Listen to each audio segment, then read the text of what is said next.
तू delivery नंतर म्हणजे C section नंतर तुझं पोट कसं कमी केलं तर कारण ना बघा माझं बऱ्यापैकी म्हणजे असं पोट नाहीच आहे.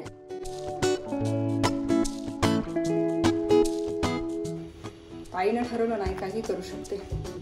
सुगरण आहे एकदम माझी आई.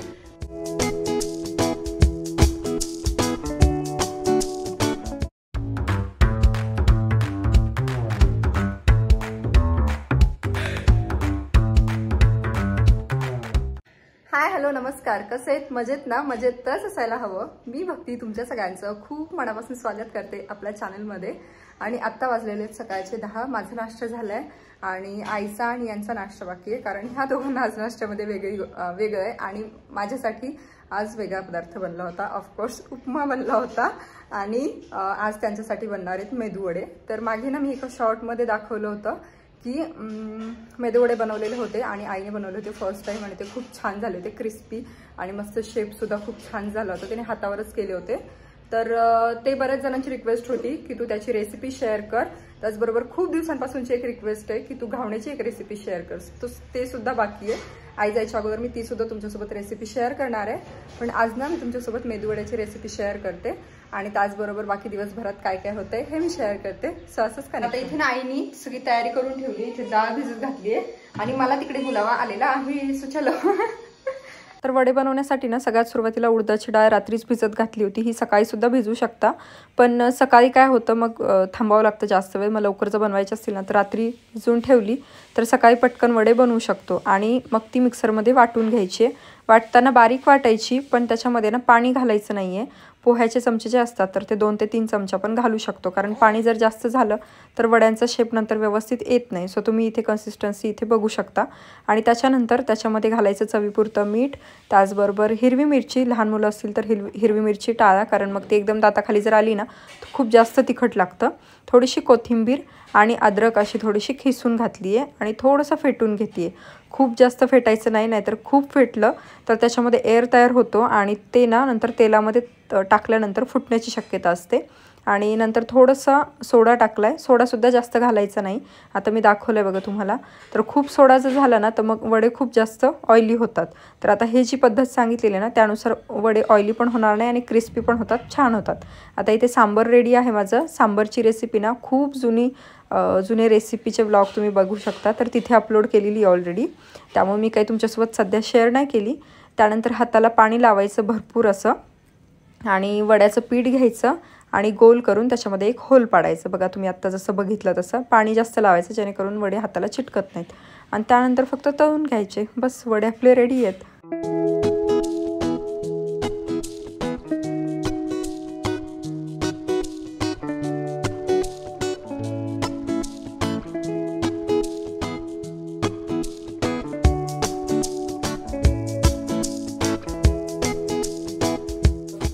घेऊन आले आणि खारीक खोबरं चक्क 50 रुपये किलो दळून द्यायला. मी तर 20 रुपयेच किलो करते. बघा एवढा फरक आहे. म्हणजे 50 रुपये कुठे आणि 20 रुपये कुठे. आता तू पण महाग करायला पाहिजे आई. तुला परवडत नाही 20 रुपये किलोने काढून द्यायला, हो ना? एवढी मेहनत करायची आणि नाही का एवढं कमी ह्याच्यामध्ये द्यायचं. 20 रुपये गावाकडे जास्त वाटतात बायकांना द्यायला. देऊ वाटत नाहीत ना? देऊ वाटत नाही 20 रुपये.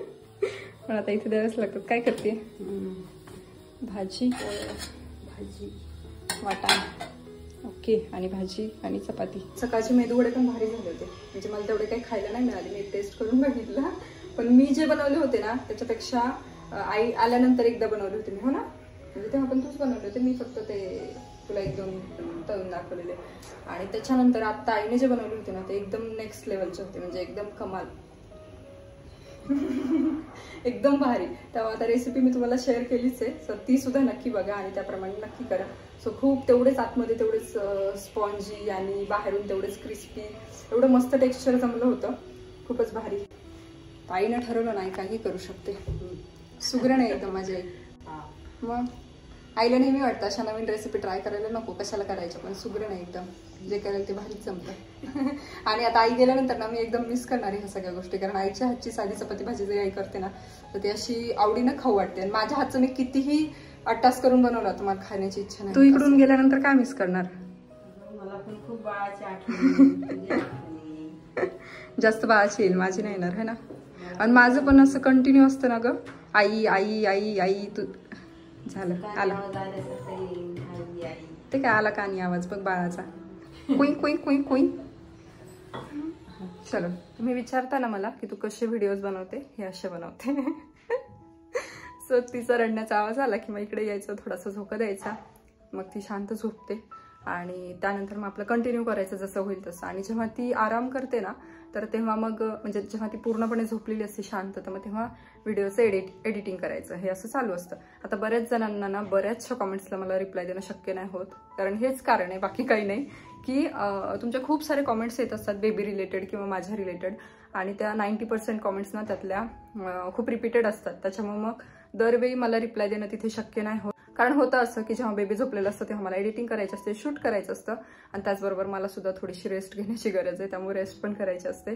त्याच्यामुळे मग बऱ्याचदा नाही होत. तर आता समजून घ्या. आणि त्याचबरोबर ना मी कम्युनिटी पोस्ट पण टाकली आहे की तुमचे जर काही क्वेश्चन्स असतील तर मला ते विचारा, जेणेकरून मी त्यावर एक वेगळा व्हिडिओ घेऊन येईल. सो यानंतरचा नेक्स्ट व्हिडिओ मी तो घेऊन येईल. सो अजून तुमचे जर काही प्रश्न असतील तर तुम्ही तिथे विचारू शकता. चला, आता मला ना पूजा करायची, भरपूर दिवस झालं पूजाच केलेली नाहीये. कारण पहिले मी सांगितलं की 1.25 महिना पूजा नाही करत, ते झालं. त्याच्यानंतर थोडे दिवस पूजा केली, त्याच्यानंतर मग आईकडे पण भाऊकीतलं एक जण वारलं होतं, मग तिथलं सुतक होतं, त्यामुळे पुन्हा पूजा नाही केली. त्यामुळे आता म्हटलं आता करूयात आपण.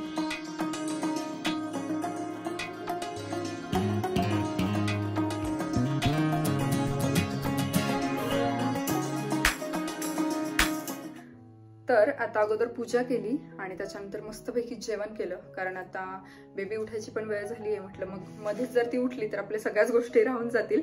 मग म्हटलं जेवण करते आणि त्याच्यानंतर मग तुमच्यासोबत बोलते, कारण मला ना आज तुमच्यासोबत एक गोष्ट शेअर करायची आहे.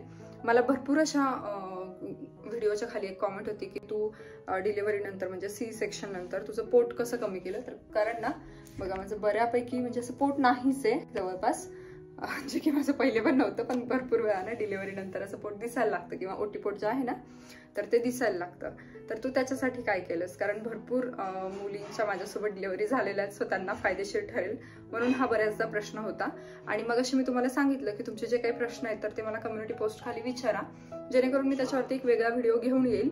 पण हा असा प्रश्न होता ना की ज्याचा मी तुम्हाला समोर मी डेमो करून दाखवते, जेणेकरून तुमच्या लक्षात पण येईल आणि मी किती दिवस काय केलं हे सुद्धा मी तुमच्यासोबत शेअर करेन. तर मी काय करायचे, जेव्हा माझी डिलिव्हरी झाली ना, तो जर ब्लॉग तुम्ही बघितला असेल डिलिव्हरीच्या नंतरचा, आय थिंक मी ज्या दिवशी घरी आले ना तेव्हाचा, तर त्याच्यामध्ये तुम्ही बघितलं असेल की अशी एक ओढणी होती, स्टोल. तर तो ना मला डॉक्टरांनी पोटाच्या भोवती बांधून दिला होता. कारण होतं काय ते सांगते. जेव्हा तुमचं सी सेक्शन होतं, म्हणजे आता मला नॉर्मल डिलिव्हरीची काही आयडिया नाहीये, त्यामुळे मी त्याबद्दल काही बोलणार पण नाही, पण जेव्हा तुमचं सी सेक्शन होतं तर तेव्हा तुमचं जे ओटीपोट आहे किंवा हा जो पोटाचा भाग आहे ना, तर तो खाली लटकल्यासारखा होतो. आणि मग तो लटकल्यामुळे, खाली टाके असल्यामुळे तुम्हाला चालताना त्रास होतो, उठताना बसताना असं त्रास होतो, कारण तो भाग लटकतो आणि मग तो दुखतो खूप जास्त. तर काय व्हायचं, जर अशी ओढणी पोटाला बांधली त्या जागेवर जिथे आपलं पोट लटकलेलं असतं ना त्या जागेवर, तर त्रास पण कमी होतो. आणि नंतर जे तुमचा पोट दिसतं ना डिलिव्हरीच्या नंतर काही दिवसांनी तर ते दिसत नाही. सो मी काय करायचे, अशी एक ओढणी होती. आता मला ना अशी ओढणी, म्हणजे तुम्ही जर माझ्यासारखे असाल तब्येतीने तर तुम्हाला अशी ओढणी पण पुरून जाईल. आणि जर तुम्ही हेल्दी असाल खूप आणि तुम्हाला जर 2 वेडे घ्यायचे असतील तर एखादी साडी असते ना, तर त्याच्या साडीचा सुद्धा लांब असा कपडा तुम्ही कट करून घेऊ शकता. किंवा मार्केटमध्ये ना बेल्ट सुद्धा अवेलेबल असतात, ते सुद्धा तुम्ही घेऊ शकता. पण मी असं ऐकले की बेल्टने तेवढा काही फायदा होत नाही जेवढा आपल्या ह्या कपड्याने होतो. सो मी काय करायचे, तर हे इथे माझं पोट आहे सपोज, थोडंसं ना असं रुंद करून जेवढं आपल्याला सहन होईल, हे बघा थोडंसं गुंडाळताना ना टाईट गुंडाळायचे आणि इकडे ना एक गाठ मारून द्यायची. शक्यतो साईडला गाठ मारायची, जेणेकरून आपल्याला झोपताना वगैरे काही त्रास होत नाही. बॅक साईडला वगैरे गाठ आली ना मग त्रास होतो म्हणून, बाकी काही नाही. तर इथे साईडला अशी गाठ मारायची. थोडंसं रुंद घेतले, कारण पोट काही असं एक्झॅक्ट एवढ्या जागेत येणार नाही, थोडासा मोठा भाग असतोच, त्याच्यामुळे थोडंसं रुंद करून घेतले. सो तुम्ही असं बांधू शकता. आणि बेल्ट घेतलं तर बेल्ट पण ठीक आहे, पण जसं मी तुम्हाला म्हटलं की त्याने ना तेवढा फायदा वाटत नाही, त्याच्यामुळे म्हटलं ही ओढणी मी तुम्हाला दाखवते किंवा ओढणी मी बांधायची. आता मी किती दिवस बांधायचे तर जवळपास 1-1.25 महिना मी अशी ओढणी बांधून ठेवायचे. पण नंतर असं जाणवायला लागलं की थोडासा त्रास पण होतोय. आता त्याच्यामुळे की काय मला माहित नाही एक्झॅक्टली, कारण मी हालचाल पण करते बऱ्यापैकी जसं तुम्ही बघतातोय. तर थोडासा त्रास पण जाणवायला लागला बऱ्यापैकी. त्याने पोट पण कमी झालं, म्हणजे बरंच पोट कमी झालं. आणि त्याचबरोबर ना जेवताना हे थोडंसं होतं, कारण आपण जेवण करतो फुल आणि मग त्याने काय होतं थोडंसं दाबल्यासारखं होतं किंवा जेवताना थोडंसं अनकम्फर्टेबल फील होतं. त्याच्यामुळे मग ते तेवढं मला काही व्यवस्थित वाटलं नाही आणि मी काही केलं नाही. पण त्याने मला बऱ्यापैकी फरक पडला. सो मी तर एवढीच एक गोष्ट केली होती. बाकी मग तुम्ही एक्सरसाइज करू शकता, गरम पाणी पिऊ शकता. आता एक्सरसाइज मध्ये मला काही थोडेफार एक्सरसाइज दिले होते, जसं की वॉर्मअप वगैरे, ते मी सुरुवातीला केले. पण त्याने मला नाही वाटत पोटाला काही फरक पडला. त्याने आपण जे काही ब्रेस्ट फीडिंग करतो ना त्याच्यानंतर आपले जे बॅक पेन वगैरे होतं तर त्याच्यासाठी त्याला बराचसा फायदा ठरला, म्हणजे ते फायद्याचं ठरलं. सो ते सुद्धा मी तुमच्यासोबत एखाद्या वेळेस शेअर करेल की मी काय काय करत होते एक्झॅक्टली. खूप सोपे असे व्यायाम होते ते, कारण हेवी एक्सरसाइज तर आपण डिलिव्हरी नंतर नाही करू शकत. जवळपास 3 महिने किंवा आय थिंक 6 महिने तरी जिम वगैरे, आणि मी तर पहिले पण नाही कधी ते केलेलं. सो मी ते असं काही नाही करत सध्या. पण मी एवढी गोष्ट मी डेली करायचे. जेव्हा ते थोडंसं लूज वाटेल तेव्हा थोडं घट्ट करायचं आणि मग तुम्ही कंटिन्यू बांधू शकता. तर बांधल्यामध्ये बऱ्यापैकी फरक होतो. सो असं तुम्ही करू शकता. तर आजच्या पुरतं एवढंच. आणि तुम्ही जे काही एवढं मला आपुलकीने सगळे प्रश्न विचारता, तुम्ही माझ्यावर एवढा ट्रस्ट ठेवता ना, त्याबद्दल मला खरंच खूप छान वाटतं. त्यामुळे मी काही ज्या गोष्टी करते रिअलमध्ये त्याच मी तुमच्यासोबत शेअर करत असते. उगाच काय त्याव करत नाही, कारण मीच तशा काही गोष्टी करत नाही खरं तर. मग त्या तुमच्यासोबत मी शेअर कसं काय करू. त्यामुळे मग मी जेवढ्या करते त्या गोष्टी काही मी तुमच्यासोबत शेअर करते. आणि चला मग भेटू नेक्स्ट एका छानशा व्हिडिओसहित. आणि आजचा व्हिडिओ जर आवडला असेल तर लाईक करा, शेअर करा आणि त्याचबरोबर अजूनपर्यंत चॅनलला सबस्क्राईब केलं नसेल तर सबस्क्राईब करा. चला भेटू पुढच्या व्हिडिओमध्ये. तोपर्यंत खुश राहा, काळजी घ्या. बाय.